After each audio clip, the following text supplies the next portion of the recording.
to the Foundations of Science course at Michigan State University. Throughout this course, we'll repeatedly compare claims made in pseudoscientific manners compared to those that are scientifically based. As this course progresses, we will look at such topics as astrology versus astronomy, the lost continent of Atlantis versus plate tectonics, alchemy versus chemistry, and the Loch Ness Monster and Bigfoot versus ecology and evolution. What we will find is that by following the concepts of matter and those of energy and the different disciplines, we can form a framework that will allow you to critically think about the likelihood of these pseudoscientific claims. We're going to start this journey with the field of psychology. Psychology is the study of the human mind and how it functions. There are many different subdisciplines. For example, behavioral neuroscience, which looks at the biology behind thinking and feeling. Scientists in this field might investigate the effects of pharmaceuticals on brain function and then behavior. Developmental psychology, which looks at how thoughts and feelings change as you grow from a baby through adulthood and into old age and death. For example, how does your ability to learn change as you get older? Social psychology, which looks at how individual thoughts and feelings interact within group-level dynamics. And other subdisciplines include clinical psychology, personality psychology, industrial organizational psychology, education psychology, and health psychology. For this module, we'll be looking at a very specific aspect that falls under cognitive psychology, which looks at how people obtain, process, and store information. We will be focusing our attention on people's ability to observe and reason from their experiences. And for this, our pseudoscience comparison, we will be looking at these ideas with the context of witches.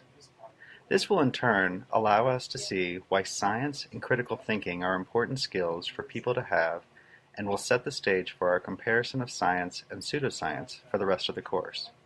So check out the rest of the materials in this week's module, and let's get started.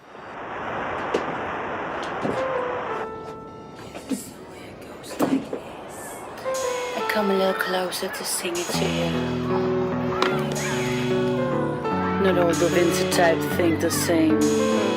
Some the Vinci type operate from a mainly alpha brainwave state. Others operate from a mainly theta brainwave state. This result is vast difference in personality, experience, and the kinds of conclusions one derives from those experiences. The Alpha Da Vinci will be much more athletic and outwardly focused. He may not seem so bright that is intellectually intelligent, but when you get him in a physical situation, he'll have an uncanny inner brilliance regarding how he moves his body, the words he chooses, the actions he makes. This guy can be a great somatic genius, meaning he's got it with regards to his physical presence, communication, or coordination. The theta Da Vinci will be much dreamier. He will be the creative genius with potentially a classy physical presence. This theta Da Vinci may have learned early on to avoid sports and physical activities because he's far too lost in thoughts to be good at athletics. The theta Da Vincis tend to be great artists, inventors, and musicians. Sometimes they can be brilliant entrepreneurs, but gaining the respect of the employees can be a challenge because of their lack of outward focus. Whichever type of Da Vinci you identify with more easily, the goal is to find balance. If you're an Alpha Da Vinci, you would do well to shift your mind towards that dreamy theta creativity, more often to gain the inspiration that awaits you there. If you are the dreamy theta type, you would do well to shift towards alpha to be more present and aware of the outer world and your physical expression with others so that you can communicate your inspiration into the world. The ideal center of your consciousness is the alpha theta border. This is approximately 7.8. The Schumann resonance. From here you have the inner inspiration available through theta awareness, and and the outer charisma and grace of alpha functioning. But you also gain something much more powerful than just those two functions, alpha and theta. When your consciousness is centered on this human resonance, you come alive, your mind expands, and your energy surges with life. This is the sweet spot of waking consciousness. I read like that. Did you get it? Did you get it at all? I hope so. I close the book.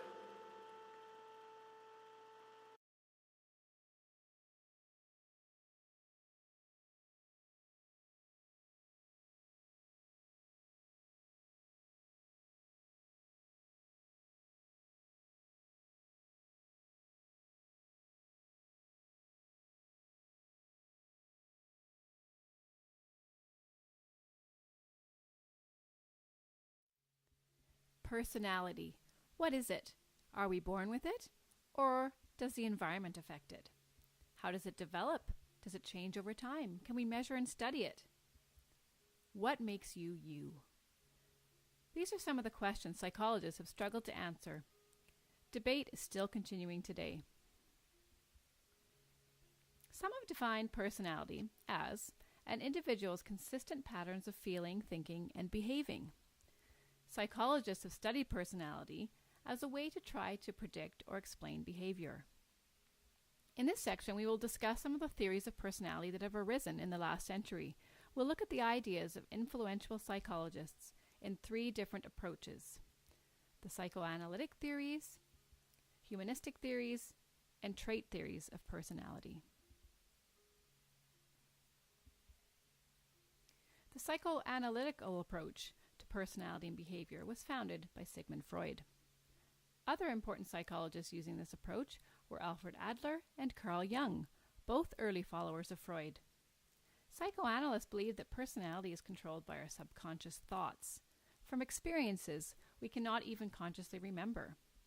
In this way, our personality has been shaped by our past experiences, so we're really not in control of it.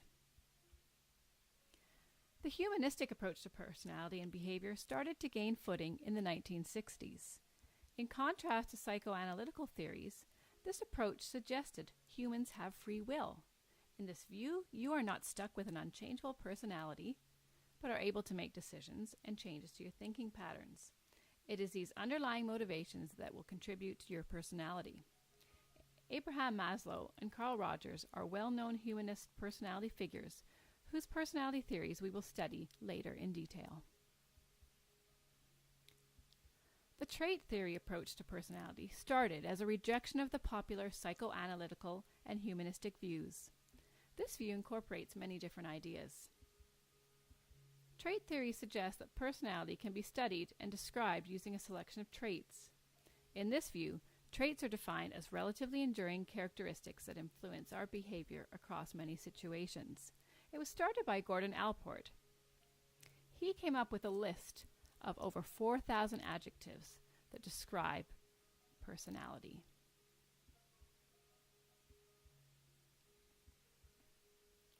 Other trait psychologists, including Raymond Cattell, narrowed this list down to a few basic traits, which can be assigned to people in an attempt to describe their personality.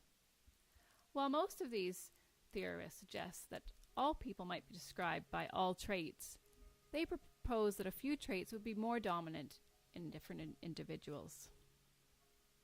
Modern personality tests usually use lists of questions that you would answer about yourself.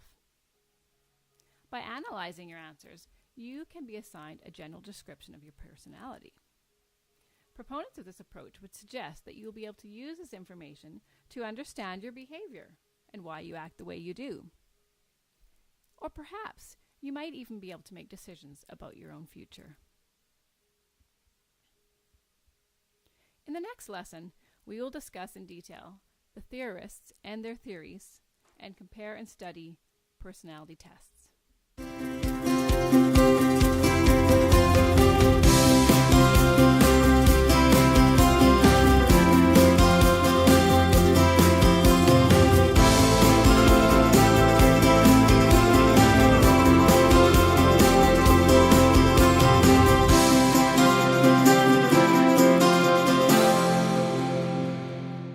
The study of human behavior is today's featured career, the psychologist.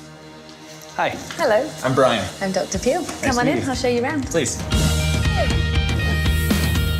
Clinical psychologist is somebody who works with people who are having some sort of problem, something's gone wrong in their life or something horrible's happened, and we do assessment where we figure out what the issue is, and then we do treatment, which is therapy for trying to sort out the problem. You might have clinical psychologists who only work with post-traumatic stress disorder, or who only work with attention deficit hyperactivity disorder, or who only works with children. But because I'm in private practice, it's a small town and there's not many psychologists here to be able to do lots of different things. So this would be a typical office space for a psychologist? Yeah, we've got the therapy space here, and then this is more for admin and report writing, and this would be where we were doing the actual therapy, sitting more comfortably, and we'd see clients in this part of the room. When I meet people for the first time, I explain to them what we're going to do, and I ask questions, just get the background of their life, and then I ask them about what's brought them, and they tell me about whatever the issue is, and I'm explaining to them very carefully, the situations in which I can keep total confidentiality, which is almost always, and then the small occasions when, if I felt like that person was in danger, for example, if they were suicidal or if a child was in danger, I'm explaining to them what would happen. I'm making suggestions about what I think is going to be helpful. And I have a whole range of different treatments and therapies that I can use. And I tailor it for each person. They might have some anxiety, and then I'm going to teach them some things to help calm their body down, and behavioural things to help them to feel better. When you're assessing children, children don't sit and talk like we're talking. Children show their feelings and their story and their life through their play. So whatever you give them to play with, they'll show what's happening in their minds through what they choose to do with it. At the moment, I work 3 days a week because I have young children, and I work one evening because I find that people need after school hours or after work hours. So in private practice, you can have completely flexible hours. But if you're in a government job, in a hospital job, then it's usually 9 to 5. I've worked in jobs before where you have to work at the weekends. It really depends on the setting. So what I want you to do is go through these cards. They're all different faces of all different feelings, and pick out the ones that fit for you today. I knew I wanted to go and do an undergrad degree, and I chose psychology because I just thought it would be really interesting, and I also thought that I would meet really interesting people. And part of my degree was that you got to do a year working in a psychology setting. I chose to work at a children's hospital, and that's where I discovered that I really wanted to be a psychologist, because I worked with a psychologist and she really inspired me. In high school, if there are courses in psychology, it's good to take them. And then you do a bachelor's degree relevant to psychology or human behaviour, and then you do a master's, and then you do a PhD. Psychologists are proud of being evidence-based practitioners. So we're innovative in that we're researching things on an ongoing basis and helping to find the best and latest treatments for people. What really makes a great psychologist? I think it's really just being able to connect with people and make people feel comfortable. You have to have the relationship before you can put any of your education into practice. Being really interested in people is something that you can't learn to do, and you need that. And you need to be an empathic person as well, having sympathy for another person and trying to understand what their perspective is and what's going on for them. Some people are really concrete and they just want to sit and talk, and some people find sitting and talking really difficult, so I'll do drawings with adults, I'll get adults playing with the cards and feelings faces. Being detail-oriented is really important for doing assessments. So when we're doing assessments, we're sitting with testing materials, asking questions, getting people to do hands-on tasks, and we're observing them really closely. There's quite a strict code of ethics, and the law binds me to this code of ethics, and part of it is keeping good notes. So I have to have notes that have particular things in them. I have to be very careful about confidentiality in that area. I'm happy to see the miserable ones are going over there and the happy ones are over here. One of the things that I love about being a psychologist is there's so many opportunities. So I could become a professor at university or be conducting research. A lot of people go from a healthcare type job into private practice because then you get more flexibility and more freedom to do what you want. And also, if I decided I didn't want to be a psychologist anymore, the skills that you learn when you're training to be a psychologist can be applied in every area of life. One thing that really helped me was working with a psychologist. So if you can get a job, even if it's volunteering, so that you can see what they do and help you to figure out whether that's what you want to do. It is a very rewarding job. I love my job, actually. I really enjoy interaction with people, and I get to hear what's really going on for people, be able to help people to understand how their brain works so they can function better in school or at work. I feel really honoured to be able to do that. To summarize, some of the skills you'll need include manual dexterity, clerical ability. You'll also need to be social, detail-oriented, directive, innovative. You'll usually require 4 or more years of post-secondary education. The average salary can range from $53,000 to $66,000 per year. The future outlook for this job is promising, as employment is increasing in the coming years, and the unemployment rate is low and is expected to further decrease. Well, Dr. Peel, thank you very much for having me. I had a really great day. My pleasure. Take care. Once again, I'm Brian for Career Trek, reminding you that this career could be yours. See you next time.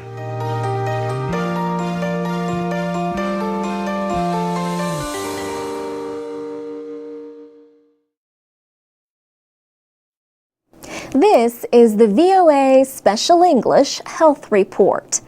Not all cheaters are creative, but apparently enough creative people cheat to interest researchers like Francesca Gino. Professor Gino is a behavioral economist at the Harvard Business School in Massachusetts. There are actually a lot of examples in the literature, novels, movies, comic books about this idea of the evil genius, but really no empirical evidence for this relationship. Behavioral economists use ideas from psychology to study how people make economic choices. Professor Gino tested volunteers to see how creative they were. Then she tested them in situations involving small amounts of money, where they could earn extra by cheating. For example, they took a test and had to copy their answers onto another paper. But on that other paper, the correct answers were already lightly marked, supposedly by mistake. The test takers knew they would earn more for correct answers.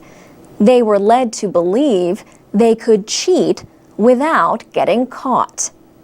The results showed that the more creative people were more likely to cheat. By comparison, people who were more intelligent but less creative were not more likely to cheat. Professor Gino says creative people are better at creating excuses to justify their actions to themselves. What we find is that creativity leads people to be more morally flexible. So they are much more able to come up with justification for the behavior that they're about to engage in. And as a result, they are more likely to cheat. She says workplaces that value creativity also create openings for that moral flexibility. Original thinkers may be less likely to follow all the rules. We think that creativity really helps people resolve this conflict between something that is more longer term, which is the idea of being good and moral, and then something that is more short term, which is the idea of advancing your own self-interest. And that does not necessarily mean getting money out of cheating, but it could also be getting other types of pleasures or utilities. The study shows the dark side of creativity. So it's not that we are trying to say that people shouldn't be creative. We are trying to say that they should be creative, but they should be thinking about the fact that their creativity can be used for the wrong reasons. Her research with Dan Ariely at Duke University appears in the Journal of Personality and Social Psychology. For VOA Special English, I'm Alex Villarreal.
9 traits associated with narcissistic personality disorder: grandiosity, arrogance, a preoccupation with success, a lack of empathy, a belief of being unique, a sense of entitlement, requiring excessive admiration, exploiting others, and being envious. Hi, my name is Allison. I'm a third-year student here at York University, and I'm studying psychology. What I like most about the psychology program here at York would be the options that I'm given as a student here. The diversity throughout the program is so great. The large program here offers such a wide range of courses. You can take courses from personality, motivation, development, all the way to abnormal counseling and neuropsychology. And the wide range of courses really allows you to find your personal interests and really lets you focus on what you're interested in studying. The professors here are all very passionate about what they do, and I have found that when they're teaching, you can see their passion throughout their teaching. They really do it because they love it, and they love when students ask them questions and show their own interests. And I feel like you're really able to connect with the professors on what they want to do, and it really helps you and motivates you for your own learning. My experiences at York have been really great, and I've had a lot of support here throughout the 3 years that I've been here. Most importantly, I would say, is the academic advising support that is offered to all psychology students. This is something that I think is really important for students really to take advantage of. It can be overwhelming going into such a large program at a large university. Sometimes you don't know where to start. Academic advising at York is really helpful for students. They sit down with you, they go through the courses that you should be taking, if there's any required courses.